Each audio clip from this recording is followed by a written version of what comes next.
Dianoya y Paideya. Razonamiento, conocimiento, educación, formación. Un espacio para que difundas actividades culturales, arte, clases, conferencias, cursos, libros, seminarios, talleres y mucho más.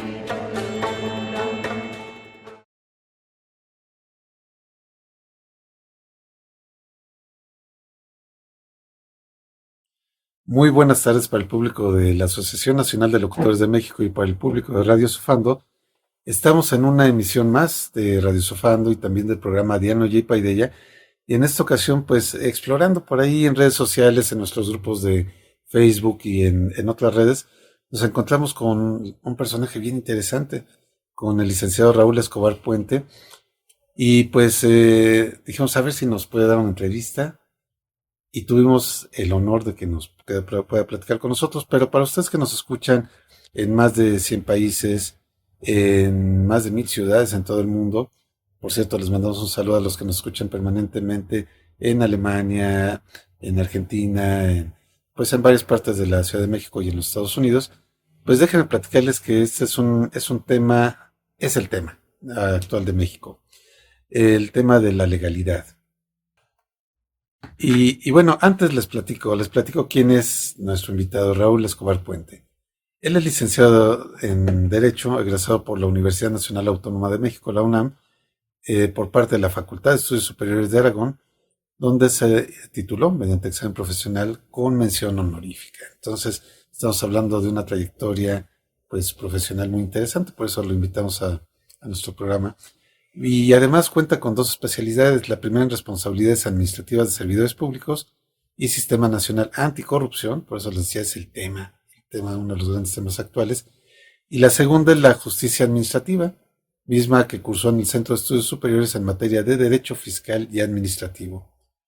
También tiene diversos cursos y talleres entre los cuales destaca la capacitación para aplicación del protocolo para juzgar con perspectiva intercultural personas de comunidades indígenas y afromexicanas, así como el curso en línea denominado Derecho a la Innovación y Tecnología Informática Jurídica, y además de que también se ha desempeñado como académico, impartiendo la materia de Derecho Aduanero y Comercio Exterior en la Universidad de Londres, Campus Ciudad de México. Y bueno, aquí hago un paréntesis entre, esto es un extracto, les platico, es un extracto nada más, desde luego tiene un currículum mucho más extenso e interesante, pero si algo tenemos que ver en la época actual, en nuestros días aquí en México, es el tema del comercio.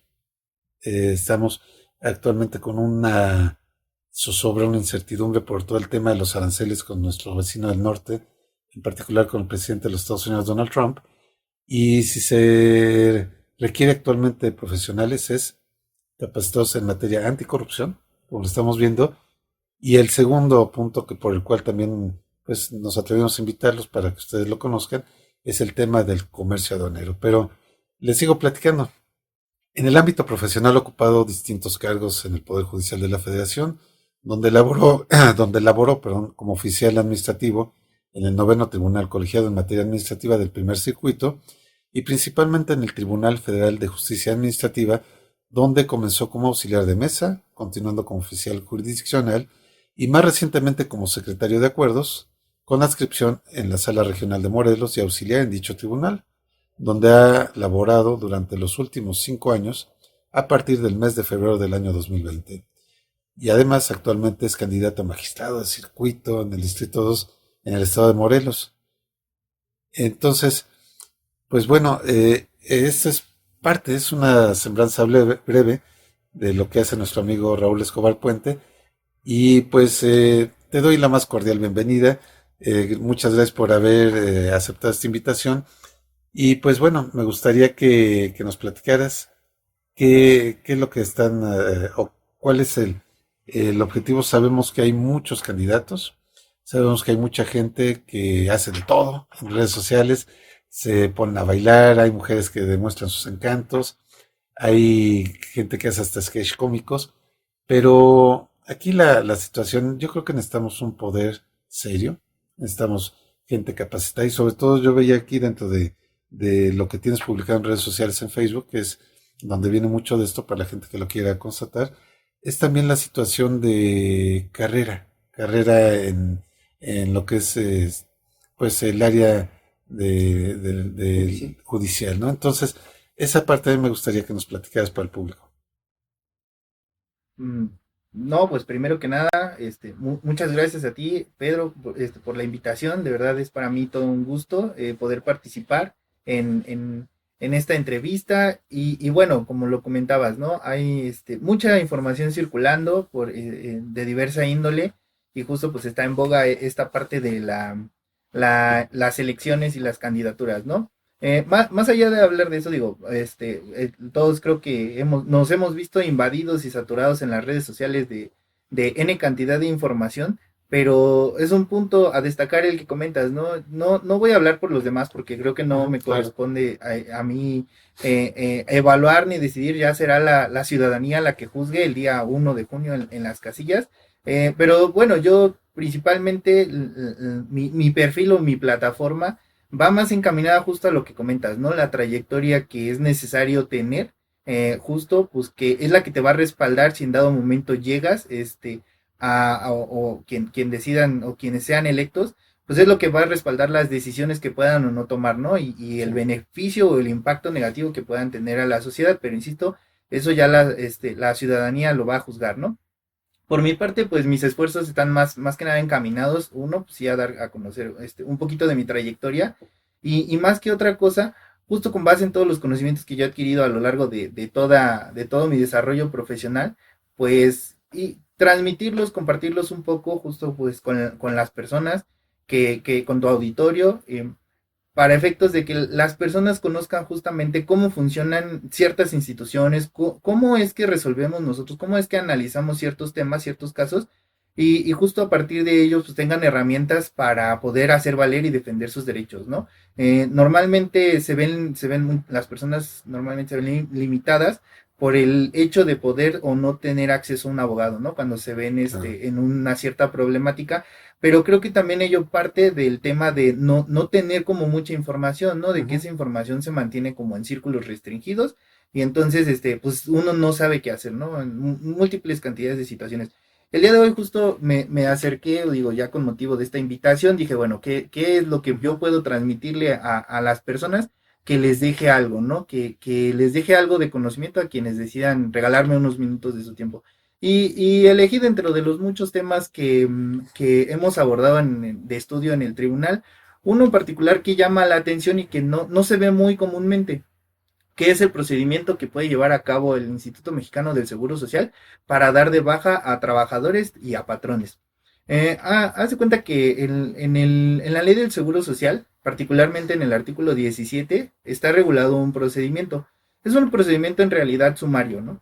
¿En qué consta? Básicamente es que cuando el ISSSTE, no, perdón, el Instituto Mexicano del Seguro Social detecta que hay alguna o considera que hay alguna irregularidad o anomalía en algún registro que se haya hecho, tanto de un patrón como de una persona que se haya registrado como trabajador, eh, hace un procedimiento de verificación en el que esencialmente le da únicamente al patrón, porque este procedimiento se entiende exclusivamente con los patrones, se le da la oportunidad de que aporte pruebas durante un plazo de 5 días y posteriores a ellos, pues valora la situación concreta, ya sea de la propia estructura de la empresa, digamos si es persona moral o del propio patrón, y después de ello, o en su caso del trabajador, para efectos de verificar a través de documentos si efectivamente el trabajador es quien dice ser, o sea, si de verdad está prestando un servicio personal Ajá. subordinado, porque justo de eso va una relación laboral, ¿no? La relación laboral en esencia y básicamente es una persona física le presta a otra persona, ya sea empresa o igual persona física, le presta un servicio personal subordinado a cambio de una remuneración. Ese es el texto de la ley. Ay, pero se escucha rimbombante, ¿no? Sí, sí. Bueno, pero de qué va? Ajá. Bueno, a grosso modo y en pocas palabras, palabras lisas y llanas, pues se trata de lo que hacen pues, la mayoría hacemos como empleados, ¿no? O sea, nosotros nos alquilamos vamos y prestamos una actividad, una determinada actividad, y el patrón nos paga. Entonces, Sí. el patrón, pues como tiene esa posibilidad de decidir, él es el que nos manda y nos dice, a ver, tú te vas a encargar de hacer, por ejemplo, en mi caso, pues de hacer proyectos de sentencia, ¿no? En el caso de un jardinero, pues va a ir y tú te vas a encargar de cortar el césped y lo vas a hacer de esta hora a esta hora y este es tu horario de comida. Entonces ahí es donde se ven esta naturaleza, ¿no? Tanto del patrón como del trabajador. Oye, Ajá. Raúl, perdón que te interrumpa. Aquí esto puede parecer muy simple, ¿no? Pero se complican las cosas en la realidad, porque en la realidad hay personas que trabajan desde hace muchos años para alguien, Ajá, no tienen contrato, pongo el caso de las trabajadoras domésticas, ¿no? ajá, claro. El jardinero, en fin. Ese, aunque no tenga contrato, pues es nuestro trabajador, ¿no? Sí, claro. Tiene estos derechos. Y el otro caso que te quería exponer es el outsourcing, Ujú, ¿no? ujú, Una persona que llega, la contrata a la empresa A para trabajar en una empresa B, ujú. y pues ante la ley él piensa que está trabajando pues para la empresa B, pero resulta que no, que está para la empresa A, Ajá. y ahí se genera todo un conflicto. Por eso creo que es importante que la gente que nos escucha entienda bien, por ejemplo, aquí en México, en qué terreno estamos parados, ¿no? Entonces, ahora sí, sí nos puedes. Sí, claro, mira, haciendo un breve paréntesis, después retomo el tema del procedimiento. Justo en 2019, desde 2019 se dio un ejercicio importante por parte del gobierno en tanto, o sea, y vino de parte del Congreso justo para regular esta parte, ¿no? De Sí, el outsourcing y también el trabajo, digamos, doméstico. Se hicieron reformas en la ley del Seguro Social, en la ley federal del trabajo, quedaron concretadas justo para efectos de evitar o van encaminadas a prever nueva normatividad que regula ya y reconoce el carácter de trabajadores a las personas que prestan servicios en el hogar, ¿no? Eso por un lado. Por el lado del outsourcing, efectivamente, como lo describes, el outsourcing es cuando una persona, es la subcontratación, exacto. vaya, así es como la forma más fácil de explicarlo, ¿no? Una persona en realidad está contratada por el patito feo de SADCB, pero le presta servicios, en realidad la prestación del servicio la hace ante la Cenicienta SADCB, ¿no? Ajá, Entonces, ahí estaba complicado, se afectaban los derechos de los trabajadores porque ellos no sabían cuando no les querían pagar a dónde exacto. ir o a quién demandar. Y justo derivado de todo esto, de esta nueva protección que viene incluso desde materia internacional, tratados internacionales, Ajá, pues se hace esta reestructuración o modificación y entonces ya hay mucha supervisión, ya los patrones que subcontratan están obligados por ley a registrarse como patrones que llevan a cabo por ejemplo, esa actividad, ¿no? La otra, hay obligaciones también para los patrones que reciben esos servicios y entonces, porque antes se prestaba mucho a maquillar estos claro. temas, ¿no? Sí, sí, sí, claro. Entonces, lo que hacían era como para que el patrón que recibía realmente el trabajo no se viera como involucrado, entonces creaban una empresa, ¿no? Así Sí. como ficticia. Ahora está, incluso en este nuevo régimen o desde la nueva reglamentación, está prohibida la subcontratación, que se realicen este tipo de actividades cuando las personas que se subcontratan prestan el mismo tipo de servicio que la empresa matriz o la empresa que recibe el servicio. Ya. Entonces, porque ahí ya la ley no la considera como subcontratación, la ley la considera como que el trabajador le está prestando sus servicios directamente al patrón al que recibe el servicio y entonces excluyen a la empresa B o la empresa B queda en el aire para efectos de multas. Porque sí, ya se Ah, ok. prevén multas, la verdad es un tema muy interesante, pero bueno, eso lo traigo a colación por la pregunta que tú me decías. Sí, sí, claro. Vuelvo ahora sí que al punto de partida y pues les comentaba, ¿no? Que el chiste de esto es la ley del seguro social prevé la obligación Ujú, a cargo de los patrones de registrar a los que sí tienen el carácter de trabajadores. Ajá. ujú, ¿Para qué efectos?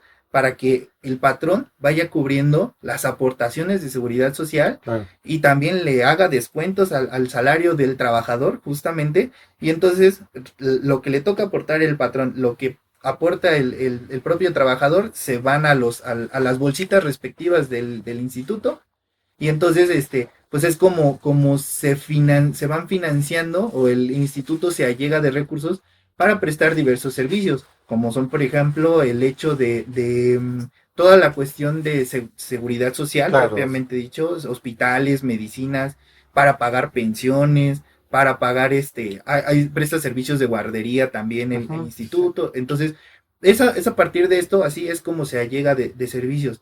Entonces diríamos, bueno, pues si el instituto, el IMSS, está recibiendo dinero, ¿qué problema tendría, qué problema habría, no? ¿Por qué quiere dar de baja a los patrones? ¿Por qué quiere dar de baja a los Claro. trabajadores? Ajá. Y la respuesta es muy sencilla. Lo que pasa es que se ha detectado, o el instituto llega también a detectar, que hay veces que esta relación laboral no es real.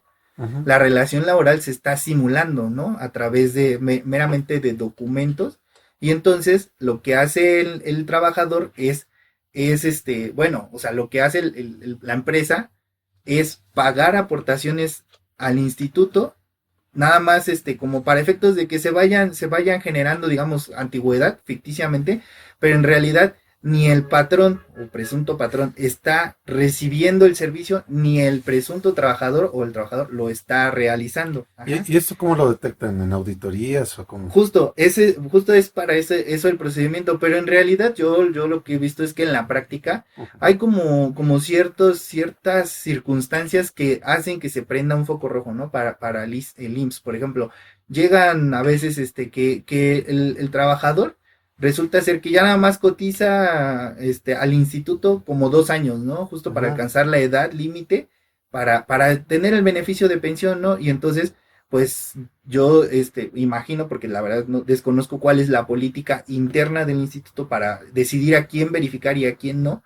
pero más o menos la práctica o los asuntos que yo he visto en esta materia me dejan ver a mí que es cuando, por ejemplo, alguien va y recibe o nada más 1 año, 2 años o un poquito tiempo, llega, se inscribe, lo dan de alta, entonces y luego pide su pensión, por decir algo, ¿no? Ya. Entonces ahí es donde le llama la atención al instituto y dice, a ver, yo aquí como que esto me suena que está raro, entonces voy a ir y te voy a verificar a ti, patrón, pues para que me traigas la documentación, como ya lo dije, son 5 días que le dan al patrón para que Ajá. aporte documentos, pruebas y que demuestren que efectivamente la relación laboral, o sea, el trabajo sí se realizó, ajá, Ya. sí se prestaba. Entonces, ¿qué es lo que pasa? Si en un determinado momento derivado de esta verificación el instituto determina que no existe o que el trabajador, el patrón, digamos primero por la empresa, ¿no? La empresa, patrón, persona física o empresa, realiza insistentemente o reiteradamente esta situación, o sea, en realidad no hay nadie que le preste un servicio, es una como empresa fantasma, vamos a Ajá. decir, Ajá. dan de baja el registro justo para evitar que se sigan maquillando o simulando este tipo de relaciones.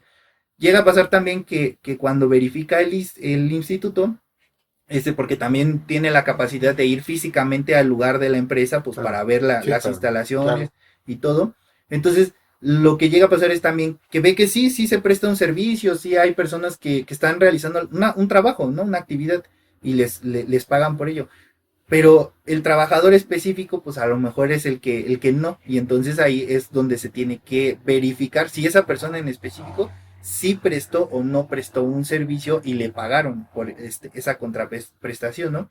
Entonces, si él detecta que la relación se simuló, o sea, que realmente no se realizó un trabajo, pues entonces da de baja el registro del trabajador. Y el efecto que eso tiene es que si una persona ya había como conseguido, digamos, algún beneficio o está aspirando al tema de la pensión, pues esos años, 1 año de cotización, pues simple y sencillamente el instituto pues lo quita como si no hubiera existido, da de baja el registro porque la baja, esa cancelación, digamos, del registro tiene efectos hacia atrás, Claro. desde el mismo momento en el que se inscribió, y entonces todos esos 2 años, 1 año, lo que hayan pagado, de solo pagos, se dan de baja y se cancelan. Entonces, el trabajador o presunto trabajador pierde el derecho a la pensión que estaba aspirando y entonces es como si no hubiera cotizado todo ese tiempo, ¿no? Entonces, perdón ahí que te interrumpa. Entonces, la sanción es esa para el trabajador. Y Ajá. para la empresa, me imagino que también hay una sanción. Sí, a la empresa se le pueden fincar créditos fiscales justamente derivado de esto, porque puede pasar también que se inscriba, el ejemplo de la pensión fue uno, ¿no? Ajá. Puede pasar también que se inscriba una persona por el solo hecho de que a lo mejor requiere algún servicio médico y entonces la inscriben, el salario más bajo, ese es otro factor que yo creo toman en consideración.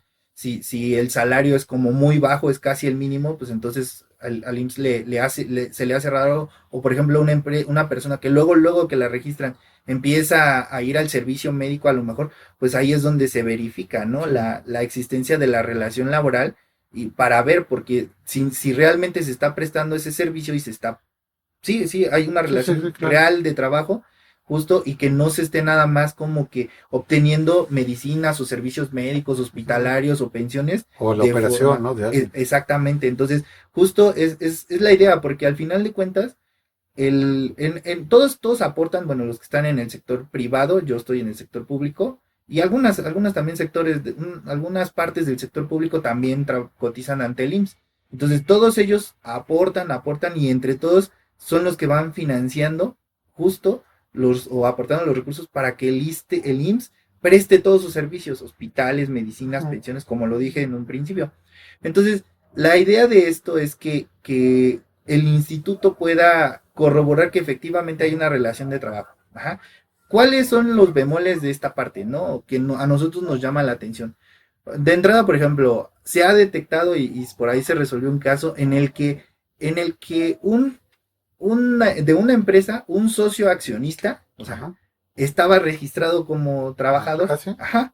Y entonces, o sea, ahí la conclusión más digamos, más sencilla de esto, Sí. por la que se cuestionó la relación laboral, porque él iba, o sea, él constaba en los registros que él iba todos los días a la empresa, firmaba, realizaba obviamente una actividad y así, pero el problema es que, ¿cómo podemos decir si esa persona era un trabajador? Pues en realidad no, porque él tenía participación mayoritaria en las acciones de la empresa, o sea, no puede ser patrón y trabajador al mismo tiempo, ¿no? Entonces, justo ahí es un ejemplo de una persona que está registrada y que está recibiendo servicios médicos, servicios de algún tipo, o que aspira a tener una pensión, pero pues en realidad no es un trabajador, o sea, no cumple los requisitos para ello, ¿no? Oye, y por ejemplo, hablando de lo que es el pequeño comercio, ¿no? Ajá. El señor Juan Pérez, que tiene su taquería en la esquina, Ajá. él la atiende y aparte tiene trabajadores. Ajá. Ahí el dueño de la taquería puede registrarse como trabajador. El dueño, o sea, él es digamos, el dueño de la negociación. Sí. O sea, él como dueño de la negociación es el que proporciona abre el espacio de trabajo. Él no podría registrarse como trabajador. ¿Qué es lo que tienen que hacer, digamos, si quieren recibir servicios del Estado, para efectos de prestación? Hay dos grandes regímenes, o sea, así se les llama, para registrarse ante el instituto. Está el régimen obligatorio, que justo es el de los trabajadores, y ese es obligatorio para los patrones, no es si quieren. Todos los patrones tienen obligación de registrar al instituto a sus trabajadores. Ajá. En contraposición está el régimen voluntario, o sea, si tú no tienes el carácter de trabajador, tú puedes ir y pagarle cierta cuota al instituto, y a partir de ellos recibir ciertos beneficios, como son beneficios hospitalarios, medicamentos y tal. Entonces, él no va a poder registrarse, la diferencia es esa, no va a poder registrarse como trabajador porque él no es trabajador, claro, pero sí puede tener beneficios del instituto en el régimen voluntario. Entonces, otra situación, volviendo al tema de este procedimiento, otra situación que también se llega a advertir son ya de los propios trabajadores, ¿no? Cuando está en duda si sí o si no prestan un servicio, ¿no? Este tema que yo te planteaba de la situación de trabajadores que entran y luego requieren servicios hospitalarios, la verdad es que sí es un poco delicada, ¿no? Ahí lo que se ha dicho, un pronunciamiento por ahí de un tribunal colegiado que se advirtió recientemente, salió en enero del año pasado, me parece, dijo que cuando estas personas obviamente están en una situación de vulnerabilidad pues muy complicada, ¿no? Imagínate, claro, alguna enfermedad terminal o alguna situación, ¿no? Entonces, ello no necesariamente implica que se esté simulando la relación, ¿no? O sea, sí puede ser que la persona esté yendo y esté prestando el trabajo como sus capacidades le dan y todo. Entonces ahí lo que pasa es que, según el pronunciamiento con el que yo coincido de ese tribunal colegiado, es que el análisis de las pruebas tiene que ser más laxo, digamos, más flexible, ¿no? O sea, porque no es lo mismo que tú acredites como, sobre todo, por ejemplo, una microempresa. Ujú. No es la misma capacidad que tienes de reservar pruebas y para en su momento exhibirlas, que la que podría tener una empresa como, no sé, de las grandes, ¿no? Coca-Cola, Coca-Cola, sí, por ¿no? decir algo, Sí. ¿no? Entonces su capacidad contable de registros, o sea, es diferente. Entonces, Ujú. justo al momento de valorar la situación concreta de la empresa, pues son factores que hay que considerar, ¿no? Si estás frente a una microempresa o una empresa grande, y para que ponderes los elementos que te están dando de prueba, y tú, como juzgador, puedes verificar si el instituto tiene razón, el IMSS, tiene razón al dar de baja al trabajador porque la relación simplemente se simuló y nunca existió, o si al contrario le vamos a ordenar como tribunal que vuelva a registrar al trabajador y que le respete todo ese tiempo que hubo de cotizaciones, ¿no? ¿Y eso qué tan común es? La verdad es que no es como muy seguido que vean. Ajá, Sí llega a pasar. Yo, por ejemplo, creo que yo en un año he tenido en Morelos, estoy hablando, obviamente, ajá, sí, es sí. una región económica diferente, hay que tenerlo en Sí, a la consideración, Ciudad de a la México Ciudad o de a México. Monterrey, ¿no? Exactamente. Entonces, pero, por ejemplo, allá en la región, yo creo que he tenido de esos como unos 4 por año, o sea, Ujú. no son, y yo nada más, o sea, mis compañeros también en el tribunal también tienen. Entonces, no es muy común, pero o sea, sí el instituto sí hace esas verificaciones. Pero, y sí sucede, sobre todo, ¿no? Ajá, pues aquí en la Ciudad de México deben serse, seguramente, pues muchos más, ¿no? Entonces, pues bueno, la situación, por ejemplo, aquí también no puede todo cargarse del lado del instituto. Hay que ver también, hay que velar por los derechos de las personas trabajadoras. Ujú. Porque sí llega a pasar que el instituto, pues también, como todos, pues dice, a mí me suena que hay algo raro y va a investigar, ¿no? Pero al final, pues ya hay cosas que yo no sé por qué dicen, no, pues tenemos que justificar a lo mejor la chamba, el sueldo, no sé. Claro. Y entonces, aun cuando desde nuestra perspectiva es más que evidente que sí hay, pues van y dicen no y dan de baja, ¿no? A alguien. Ujú. Entonces, como que ahí no sé cuál sea la línea, pero bueno, el chiste es que sí llega a haber situaciones en las que es inmerecido este trato, o sea, que den de baja al trabajador y entonces pues no, ahí justo corresponde a los tribunales, cuando van a Ujú. impugnar esta situación, corresponde al tribunal enderezar, ¿no? La marcha Claro. del instituto. Entonces, una situación muy particular que se ha presentado es que, y que se advirtió en esta ley, es que para este procedimiento la ley no establece claramente Ujú. qué plazo tiene el instituto para ir y verificar, ¿no? O sea, ese artículo 17 que regula el Ujú. procedimiento que te comentó, dice que pues va a ir el instituto va a hacer la verificación y le va a dar Ajá. 5 días al patrón, pero no te dice cuánto tiempo tiene para él ir a verificar, por ejemplo, ¿no? Va el trabajador y se inscribe, Ajá. 2 años cotiza y lo dan de baja. Y de ahí la pregunta es, ¿y puede ir a los 20 años a verificar si esa persona que prestó sus servicios hace 20 años efectivamente hace 20 años fue trabajador? ¿O cuánto tiempo tiene, no? Ajá. El instituto. Y ahí justo hubo la necesidad de realizar interpretaciones y como adminiculando diversos preceptos de la ley, se fijó que el instituto tiene un plazo máximo de 5 años Ok. para realizar estas verificaciones. Eso no está expresamente previsto en la ley. Ajá. Es una interpretación que se tuvo, que hicimos a partir de un estudio en la Sala Regional de Morelos, y de hecho se va a publicar ahí un criterio al respecto, está en transición, digamos, de ser elaborado y publicado. Ok. Entonces, y bueno, básicamente es esa disposición que nosotros establecimos, ese tratamiento, tiene una finalidad, o sea, proteger a una persona que pues ya tuvo un beneficio y pues no a los 10 20 años vaya a querer el instituto pues llegar y retirárselo, ¿no? O sea, Claro, dárselo de baja. claro, y es que también ahí dentro de la lógica, suponiendo, ¿no? Que sea una persona que esté a punto de jubilarse, no sé, puede tener 70 años de edad, Ajá. a lo mejor ya en 20 años, pues probablemente a lo mejor ya ni esté vivo, ¿no? Uh-huh. Y también hay empresas que a lo mejor dentro de 20 años a lo mejor ya no están, ¿no? O sea, las grandes empresas puede que sí, pero una pequeñita, pues, entonces tampoco tendría mucho sentido que fuera muy amplio el tiempo, ¿verdad? Claro, y más aún porque la misma ley del Seguro Social establece una obligación a cargo de los patrones de mantener los Ujú. registros y toda la documentación relacionada con los trabajadores,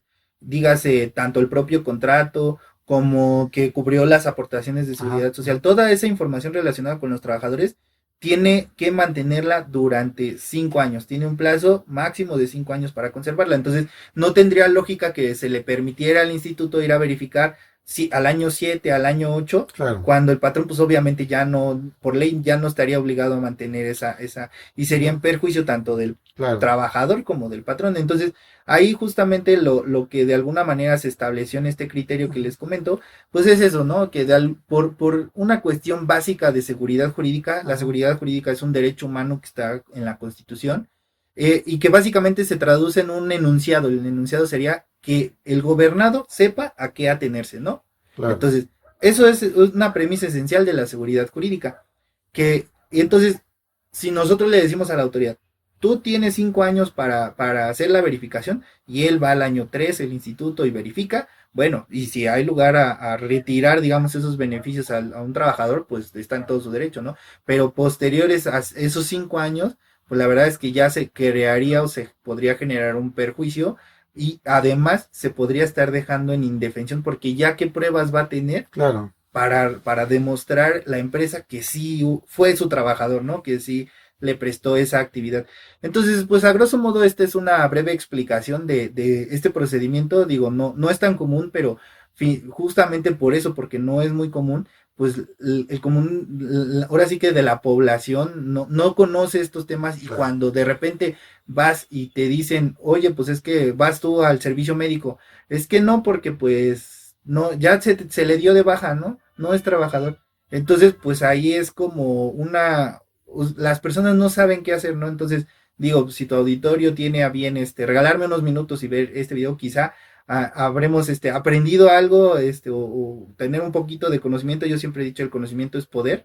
Entonces, para efectos de saber si en algún momento llegan a estar en una situación o conocen a una persona, pues que sepa más o menos cómo hacer valer sus derechos, ¿no? Entonces, pues me alegra, insisto, pues es muy grato para mí estar en un espacio así. Te agradezco infinitamente la oportunidad que me das de expresar y explicar, y espero en un futuro poderte seguir acompañando y dar Claro, sí. alguna otra plática de otros temas. Hay muchos muy variados. El tribunal ha dado, da mucha tela de la cual cortar para explicar situaciones de pues cómo las personas pueden hacer y valer y defender sus derechos. Entonces, insisto, te agradezco mucho la invitación, y pues no sé si te surja alguna duda, estoy abierto también. Ahí están mis redes sociales, para efectos de si alguien tiene algún comentario, alguna duda al respecto, pues ahí estoy a sus órdenes.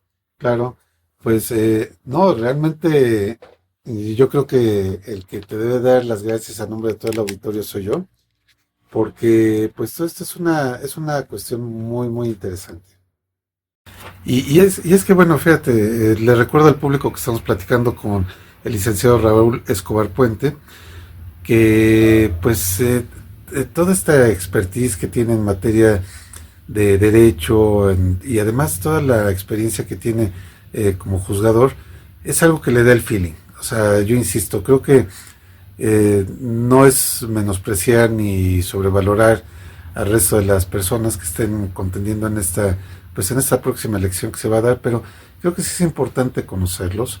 Yo pienso que a nivel de democracia, la democracia no es solamente el día de ir a votar, sino que una democracia madura de un país desarrollado debe de ser que el votante debe de conocer por quién está votando, debe de saber qué está proponiendo, quién es, porque después nos sorprendemos, ¿no? Decimos, es que cómo parecía tan bueno y de repente se llevó todo el dinero el gobernador, ¿no? O el presidente, o resulta que nos dejó en una situación muy precaria. Esa es nuestra responsabilidad como personas, como votantes, conocer quién está. Y de hecho, pues creo que estos temas son fundamentalísimos. Lo que nos acabas de platicar es un tema que todos podemos en un momento dado en la vida tener una empresita, como les decía, desde una taquería, un tallercito, ya son empresas, son pymes, pequeñas y medianas empresas, o micropymes, pequeñas y medianas empresas. Entonces, podemos estar desde el lado de empleadores o bien ser empleados. Entonces, todo esto debemos de conocer nuestros derechos, debemos de saber cómo actuar, pero dentro de todo esto quería hacerte algunas preguntas que sé que nuestro auditorio las tiene por ahí. Sobre todo estamos hablando del marco legislativo de México.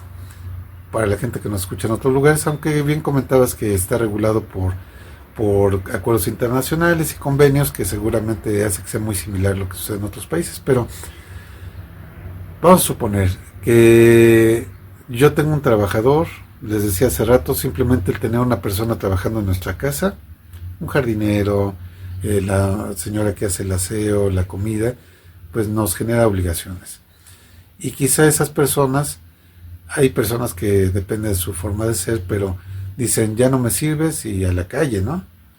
Y alguien pues, híjoles, o sea, tiene 20 años trabajando con la familia y ya lo echaron a la calle. Pero puede haber otros casos donde digamos, no, pues, la señora es parte ya de la familia, ya nos vio desde pequeños o vio a nuestros hijos desde que nacieron y decimos, no, no, no, yo la quiero seguir conservando aquí. Y también nos puede salir la duda, ¿no? De decir, bueno, y es que qué tal si viene el Seguro Social y me dice, ¿cómo es que tiene tantas visitas al médico? ¿Cómo es que está aquí? O u otro caso, ¿no? Vamos a pensar lo que nos decían, ¿no?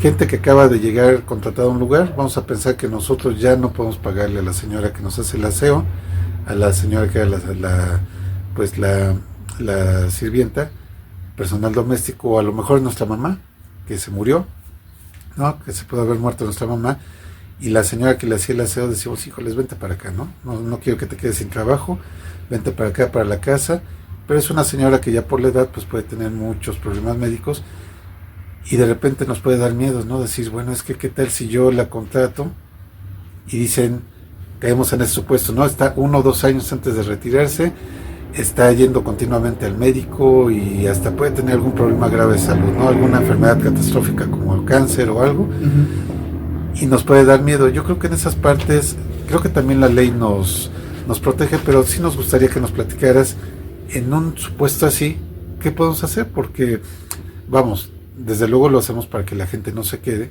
sin un servicio sin un ingreso, y también desde luego pues tienen derecho a jubilarse, ¿no? Como derecho a la protección es uno de los derechos humanos, pues la vida digna, ¿no? Entonces sí me gustaría que nos platicaras.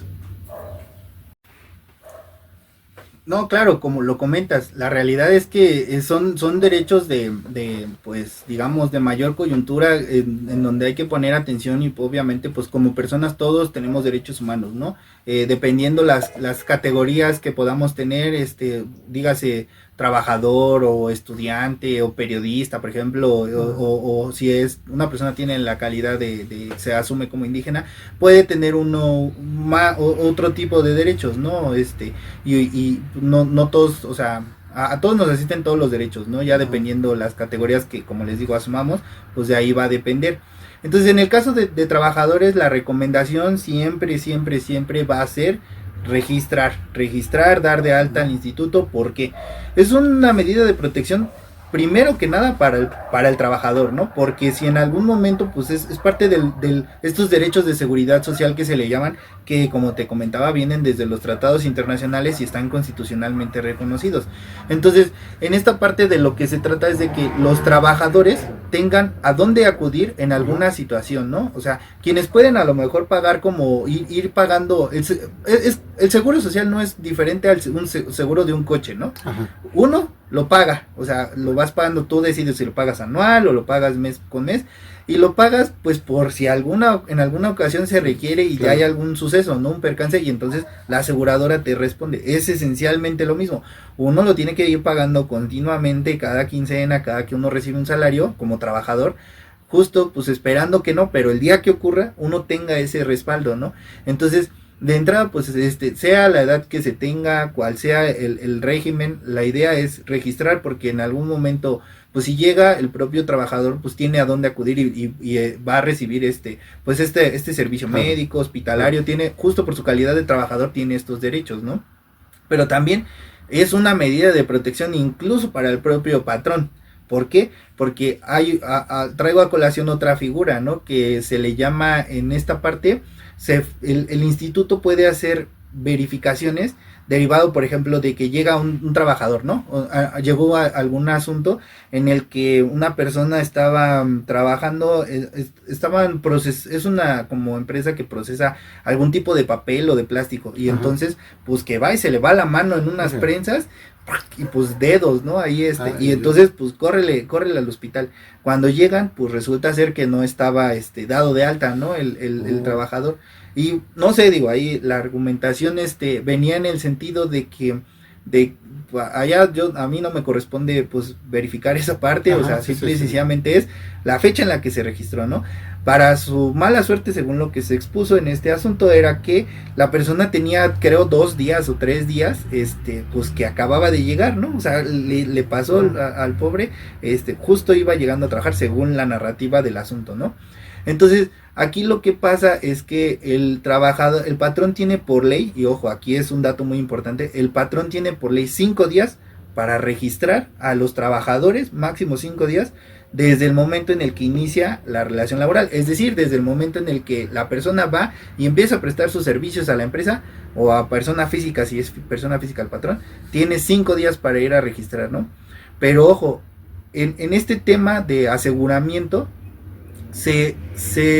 dice la ley, la interpretación de la ley es que tú tenías 5 días como patrón, pero si tú te esperaste al último día como todo buen mexicano, y en el día 3 o en el día 4, como a esta persona le pasó, se accidentó, el hecho de que tú todavía tuvieras como patrón los 5 días no te exime de pagar el crédito que se va a fincar. Este crédito se llama...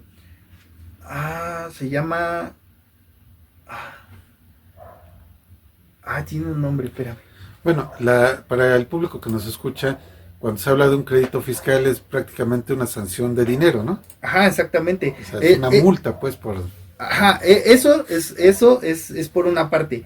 Por la otra, el crédito fiscal, en ese caso en específico, se paga por, ¿cómo se llama?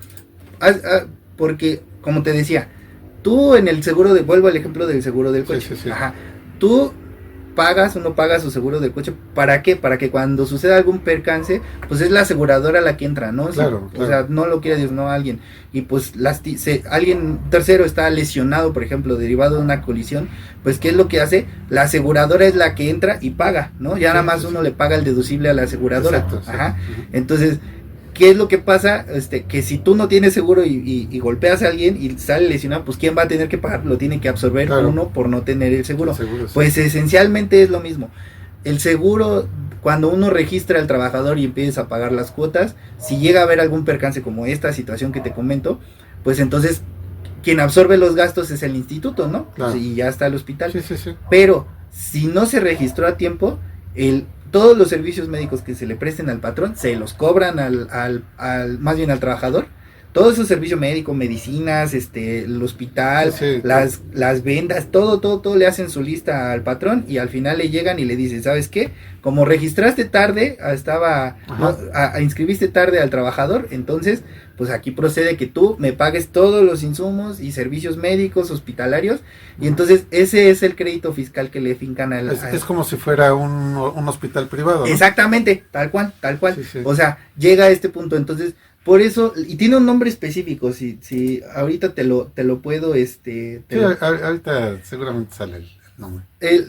Tiene un nombre, pero bueno, el punto de esto es, conforme a lo que me respondiendo a tu pregunta, uno tiene que, como patrón, pues cumplir con la obligación, y de preferencia el primer día, por aquello que pueda pasar, como en este caso que te cuento. De todos modos, el hecho de que el patrón todavía estuviera en sus 5 días para poder hacer el registro, y pues se quiso esperar hasta el último día, pero en el día 2 o 3 pasó un percance, no lo eximió del pago del gastos hospitalarios que se le fincaron, porque al final de cuentas, para tú estar amparado en tu seguro, si pasa algún percance, el seguro lo tuviste que haber pagado antes. Claro. Ninguna aseguradora te va a responder si pagas después del percance. Exacto. Exactamente, entonces justo por eso la idea o la lógica es, no importa la edad que tenga, o sea, si alguien va a contratar a una persona y va a prestar un servicio personal subordinado, o sea, va a realizar una actividad, la que sea, a cambio de una contraprestación, pues ahí incluso ya, como te comento, se reconoció recientemente ya dentro de ese régimen, los servicios domésticos están ya reconocidos como relación de trabajo, hay la obligación de registrar, porque si llega a pasar alguna situación y uno va tarde y quiere registrar, el registro se da, pero cobran todos los gastos como si fueran el hospital privado. Entonces, pues no sé si hay alguna otra inquietud, otra duda. Pues la más importante para el auditorio, ahora que va a ser este proceso el 2 de junio, ¿tú cómo te localizan? O sea, me imagino que en la boleta hay un color, hay un número, ahí en qué boleta estás, en qué número estás y qué cargo es el que estás jugando. Sí, claro, bueno, ya hablando un poco de este tema de la elección, pues mira, como sabes, el INE ha estado emitiendo información. Ajá. Pues el tema es que es una elección a nivel nacional, o sea, porque en todos los estados se va a votar, pero pues está seccionado también, ¿no? Claro. ¿Por qué? Porque en todo el país se van a votar a los que aspiran a ser ministros de la Suprema Corte, personas que van al tribunal electoral, al tribunal de disciplina también, porque son órganos que rigen a nivel nacional, ajá, pero ya digamos que hay ciertos tribunales que nada más funcionan y rigen en ciertos estados de la República. Claro. Entonces, en mi caso, yo soy candidato para magistrado de circuito en el estado de Morelos, lo que implica que solo las personas que viven en Morelos, que tienen su INE en Morelos, van a poder votar por mí. Entonces, aunque la elección, digamos, es a nivel nacional, solo para esos cargos específicos de jueces y magistrados de circuito, son las personas de esa región las que pueden votar por las personas candidatas de esa región. En mi caso, la boleta de magistrados de circuito es la boleta que es de color como rosa, palo de rosa. Ajá. Estoy yo, aparezco en la lista en el número 11 del distrito 2. Como ya seguramente saben y se ha publicitado también, muchos estados, inclusive la Ciudad de México, se dividieron en distritos porque es tanta la población que no podría hacerse o no, incluso los candidatos también son numerosos y entonces no podrían estar todos en una sola lista. Se seccionaron y entonces las personas van y se publicitan en ciertos municipios. Pues a mí me toca el distrito 2, que son la mayoría de los municipios del estado de Morelos. Con excepción de 4, y entonces las personas que viven, por ejemplo, en Cuautla, en Yecapixtla, saludos a las personas que viven ahí. Hace poco tuve la oportunidad de ir, en Mazatepec, en Puente de Ixtla, hay 36 en total, menos 4, pues ya me tocan a mí 32 municipios. Entonces, en la mayoría pues van a poder votar por mí y me encuentran en la boleta número 11. Y en cuanto a mi trayectoria, y si quieren saber un poquito más de mí, pues están mis redes sociales abiertas, me encuentran buscándome Raúl Escobar Puente, a sus órdenes. También ahí pueden dejar algún comentario, dudas, sugerencias, también son bien recibidas, y si algún tema les interesa y está dentro de mi campo de conocimiento, que es en la parte fuerte donde yo tengo más experiencia, es la parte de responsabilidades administrativas. Ya lo leías en la semblanza.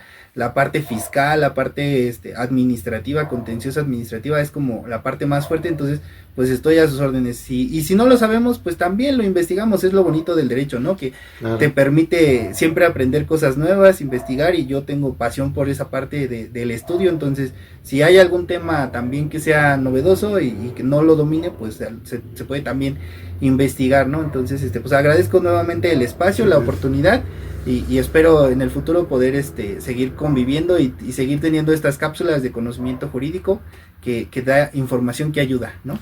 No, claro, de hecho, como te comentaba, te vamos a tomar la palabra. Es muy importante que la gente sepa de todo esto, porque yo en lo particular no sabía muchas de esas cosas que nos platicaste, y nos conviene saber porque eso es el día a día.